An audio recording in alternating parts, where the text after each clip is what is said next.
We're just gonna get right into it. I have, a ton of questions to ask her and a ton of things that we're gonna talk about today.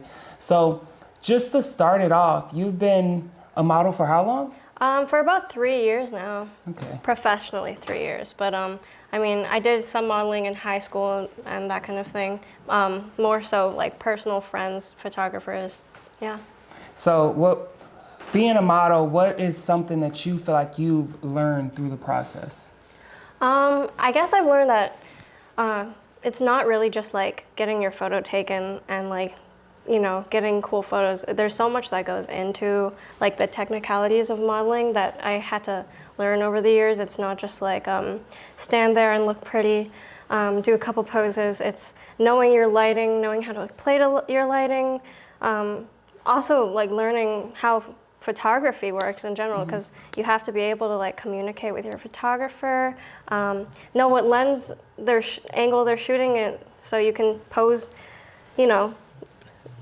with the lens. Right. Yeah, if they're shooting a wide angle, reach out, that kind of thing. Like I've had to learn all of that. Yeah, through modeling. you're definitely good when it comes to posing, like one of the best. It's like you're like so fluid with the way you move when you're Thank posing, and like you know where the camera is, you know where the thing. I know it's different, especially for me, even as a photographer. I know as a model, like when someone tells you to like explain it, it's like you got to be in the motion to really like understand it, and you gotta really have a get flow. Yeah, Almost. and you really get the flow of modeling. Who are some models you look up to that have kind of like inspired you, that you kind of, you take after when it comes to modeling? Well, when I was younger, I would like look at models and they kind of be sort of like the cookie cutter image of what you think of when you hear the word model. But then like I would see these models that look so, like they are a model because they look different. And those models specifically are the ones that made me want to be a part of this industry in the first place, because they're the ones who inspired me to think outside the box of what a model could be. So yeah, like Justine Bidicon is one of the models that I look up to. She's an Asian model, working in the industry right now, and she's amazing. All her work is very like surrealist, conceptual, but still high fashion.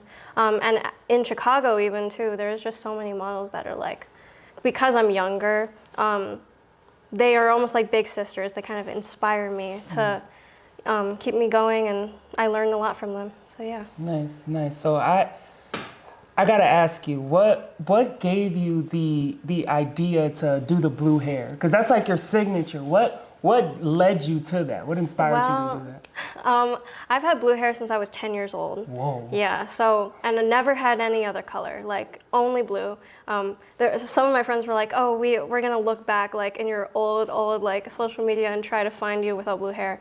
They went back like years and years, they couldn't find it because I've just always had blue hair. It's kind of like a part of me now where if I don't have it, I don't feel like myself. So I started having blue hair in middle school. My parents were super against it, but I wanted to, look different, stand out basically. And then in middle school, my nickname was Bluberry Girl. So I've just always sort of had that, and now it's kind of my brand. And it's how people like, when they're scrolling through their Instagrams, they see the blue hair, they know it's me. And I feel like, I take it with me wherever I go. That didn't come with, because I know being like a middle school kid, that didn't come with like any drawbacks from like your peers, like the fact that you had blue hair and you stood out so much, because I know it was like a thing where you really stood out, especially in like middle school with blue hair. I was sort of like an emo kid in middle school, so like having the blue hair, people automatically assume things about me. But I kind of liked it. I kind of liked that I looked different. I stood out, like even not just in middle school, but going outside, especially where I grew up. I grew up in like suburban Minnesota. Some judgmental conservative people there. Going outside, like immediately, the only thing you get is stares. But I kind of learned to like embrace that and love that almost, because it makes me different. Like if I went out and I was just like everybody else, then I don't know. I don't prefer that. I think like as creatives, like standing out and being able to express yourself to everybody, even people who don't necessarily want to see it, is like what it's all about. Yeah, I think that's really important as a creative. You touched on a really, important message. It's that, a lot of people are, I feel like, in the creative industry scared to like be themselves, genuinely be yourselves. It's always like these people that they look up to, whether it's like the celebrities they see on Instagram, whether it's artists, whether it's someone in, instead of like being authentic to who you are, they try to replicate, or they look at these people like, I got to be like them in order for me to stand out or be different. But, that's not being you. That's, replicating somebody else. So I feel like, really sticking to who you are as a person, and, no matter what, whether it's changing your hair to blue just because you feel like it's who you are and it represents you, or, whether that's trying a career field that's different than, what people would expect you, or trying new things that may seem weird or awkward to other people. I feel like you got to embrace it and just, embrace who you are and do the things that you want to do, that make you you. So that's really crucial. So just going into it, all of the creative concepts that you have on your page, and a lot that I haven't seen on your page that I've seen through Instagram. I've seen so much Bluberry work within the past few years. How do you keep up with, all these shoots that you do? How do you stay on pace and just stay consistent and stay going? I mean, right now at least, where I am in my life, I do at least 3 shoots a week, if not on average, maybe 4 to 5 shoots a week. And I just love it, honestly. If I have a free day, like to rest for myself, and I'm just doing nothing, I feel like almost upset. Like I feel like I have to be like creating right now. And then when I am creating, sometimes it really does like, it is kind of draining. Sometimes I'm like, oh, I wish I could just like lay on my couch and do nothing right now. But I just know for a fact it's like, it's so worth it at the end of the day. Like once I'm actually in it and I'm in the zone, it's so worth it. And I tell myself like, I'm so glad I got myself up and did this today. And for the creative concepts, I mean, like it just excites me to like even come up with the idea, talk to the photographer about it, like spitball our own little ways to put our twist on something, and then like I make my own props for some photo shoots. So I do some like set decoration. Like one photo shoot I did, it was like an alien sort of like cyber futuristic theme. I like got these little foam balls and sticks, and I made a constellation prop, and I spray painted it silver, and yeah, it's like what I love to do. Like I found so much joy doing that, as I do with everything when it comes to modeling, photo shoots, creating in general. Nice, that's nice. I love to hear it. So, what was I gonna say? So, question I have. So, do you always, you said that you really enjoy it when you're in the moment and you're actually shooting, but do you ever have those moments where you feel like, I don't really feel like getting up and modeling? Because 3 to 5 times a week is a lot. I don't know if people know, but going out, shooting, prepping for shoots, transportation, coming up with the ideas, executing on the ideas, and working with multiple individuals within 1 week, it's not easy, especially doing that many shoots a week. So when you're feeling uninspired, or you're feeling like, I don't really feel like getting up and doing it, how do you get yourself out of that like type of funk? I mean, I think it comes with like finding ideas that make you feel alive, rather than showing up to a photo shoot wearing the same things I've worn, basic concept that I've already done, you know what I mean? It's like finding the ideas that really like light a fire in you. It just makes every shoot different. Like for me, it's not like I'm doing the same thing 5 times in a row, like every week. For me, each little shoot is like its own experience that I'll never be able to have again. And so it's just exciting to me. Like, and I just have to remind myself that when I feel like I am in a funk, and find new ideas that inspire me. Yeah. I can definitely see how you, compared to a lot of models that I work with, I can definitely see how you view each shoot as its separate thing. Because a lot of models these days, you see it, and I notice it just from a photographer's perspective, that a lot of times these models are just shoot on to the next one, shoot on to the next one. And even it gets to the point where it's like, a lot of models don't really see the benefits of actually building with photographers, which is crazy. They just want to get photos, post Then photos, leave. move on, leave. You know, they're not really enjoying the experience. And I noticed that a lot. And, you know, just the fact that you approach each shoot, you know, as its individual thing is really important and really crucial, because the goal of this whole thing is to, you know, build a community and create art that inspires you and have something to reflect on when you grow. So yeah, it's dope. It's dope to see. It's definitely dope to see your progress. It's dope to see your growth and your consistency and everything that everything that you've been able to accomplish within, you know, the modeling industry. What you said, like, with like models who want to just move on to the next and the next, I feel like I had to make that transition too, and I feel like every model eventually does, where you stop seeing modeling and photo shoots as like, oh, I'm just gonna get pictures of myself, yay, or something like that, you know? And you see it more as like an art, like a craft, like I'm going to practice my craft now, or I'm going to grow with this. And also just communicating with photographers and getting to know them and their stories and how they came about is like something that I feel like models take for granted nowadays. Like, you have access to all these creatives and these artists who have, some of them, been doing this for decades, and, you know, to just want to have them take a couple pictures and then just leave without learning about them and their stories and their work is, you know, is something I guess that every model has to eventually learn. And it's something that I'm very glad that I got to learn so early on in my career, which I think is the reason why I've grown. That's dope. Yeah, I love that. I absolutely, man, I love that a lot.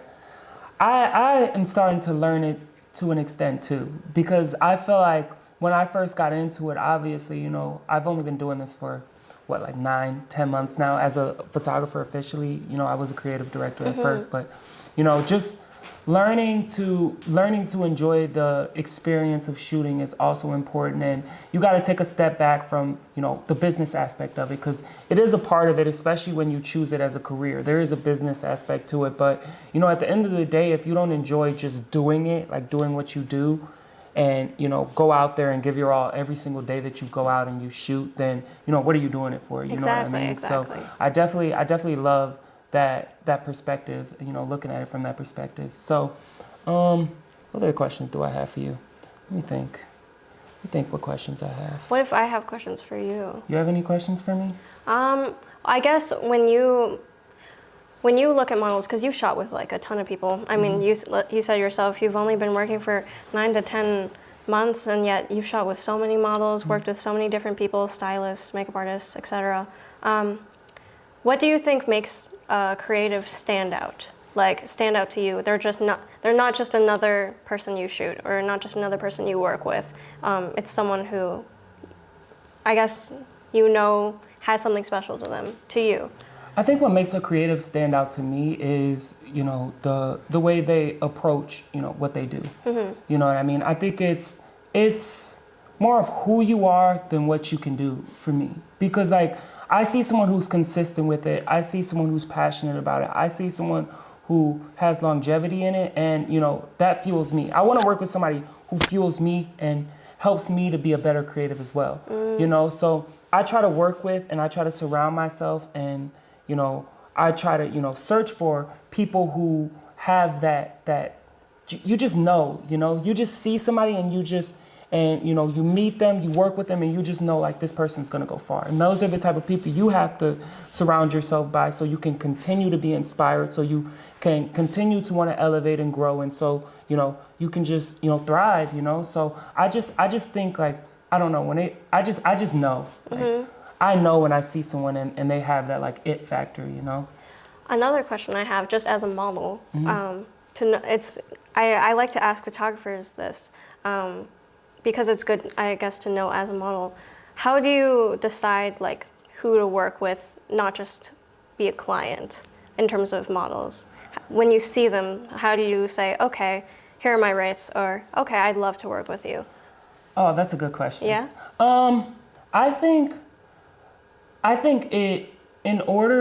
there's a difference, obviously, between collaborating and between someone that's going to be a client. And I think the difference between it is, and what really separates it is, if you feel like you can mutually benefit from the collaboration, which means, like I said, you're working with someone who inspires you, or you're working with someone who, you know, I would even say good friends with, that you like as a person, or you're working with someone who you feel like both of your brands can benefit from it. You know, I think that's really what it comes down to when it comes to collaborations. And I see a lot of things on like Instagram and like just like photographers in general talking about, oh, no model wants to pay, nobody wants to do this, nobody do that. And a lot of the times it's like the level that some of these creatives are on are not at the level to where you can really be charging a crazy rate, because there's so many, and it's messed up that the modeling and the photography scene, especially here in Chicago, is oversaturated. There's a lot of models, there's a lot of photographers. So, you know, charging a rate in a field that's oversaturated is hard in general, you know, so you got to provide value. You know what I mean? And there's a lot of photographers out there and a lot of models who, you know, they want to charge a rate, but they don't really add value. Like, to me, like when I look at myself, like, yeah, I enjoy being a creative. I love taking photos. I enjoy what I do. But at the end of the day, I'm a brand, you know, like what I do, it's a brand. So in order to grow as a brand, you have to work with people who benefit your brand. So can represent your brand correctly. Exactly. So a lot of the times there's a lot of people who want to collab with you, and you can't take it to heart, because some people just don't fit other people's brands. You know, some people just don't work for specific, you know, concepts and ideas that a certain creative wants. You know what I mean? And that's okay. You know, but you have to understand like the value that you can provide for someone before you just go out there and ask them to do a free service for it. You know what I mean? For sure. Like, you're not just walking into a restaurant and you're just like, you know what? I feel like I'm gonna tell everybody I like your food, so can I get it for free today? Exactly. Like, it doesn't make any sense. You know what I mean? So it's like you really gotta be able to, you know, provide some type of value, especially for someone who's doing a service for you. So. I find that I've had to learn, like, over the years as a model. I used to be like every photographer who wanted to shoot, okay. I was just a yes man, like. But I had to learn, I guess, over the years, like, my own value as well as a model, like when to charge and then when to accept a collaboration. And I think it just goes both ways, like you said. You have to both mutually benefit. If you are doing a shoot that you've done a million times before for free, then it's like, why are you doing the shoot in the first place? Right. That's why it's like, when I begun to understand that, and then I ask photographers to work, I want to be able to bring something to them that they've never had before. I want to be able to either like help them explore new ideas, and yeah, basically make their time, make their skill, make everything that they put into a shoot worth it for both of us. Yeah, I think, for models and photographers, you can't be scared to charge a rate for something that you're experienced and good at. Exactly. You know what I mean? Like, I know so many people, so many photographers and models, and like I said, yeah, if you're an amateur and you're inexperienced and you're trying to charge people, you're gonna get blowback. But if you know what you're doing, do not be afraid to tell people your rates. If they don't wanna work with you, they don't wanna work with you and they don't respect you that much. Because the way that I see it is, if you really appreciate the value that I bring to the table and me as a brand, you will pay my rate, you know what I mean? If it comes down to it, if I don't see it as a mutually beneficial, you know, collaboration. And I don't feel hurt if a model sends me their rate, because I'll do the same thing, you know what I mean? Like, you can respectfully decline, you know, you can respectfully be like, you know what, like, you know, that doesn't really benefit my brand, or I don't really feel comfortable with paying the rate when I feel like I bring a lot to the table. And that's not a negative conversation to have. You know, Exactly. if you feel like, you just gotta be really, you know, you gotta communicate. You gotta express your value to people too. You can't be afraid to let them know, you know? So, yeah, but I think we pretty much touched on a good amount of subjects. How long is it? Long enough. And they've been pretty quiet up there too. That's 20 minutes. All right, let me do my outro. Okay. Oh, we should probably mention too, I'm not actually beat up. This was the makeup for the photo shoot. Yeah. So my clients don't show up like that. But all right, thank you. I'm forgetting the episodes now. Episode 4. 5. It's 4 or 5. 3, 2, 1. Action. We're done.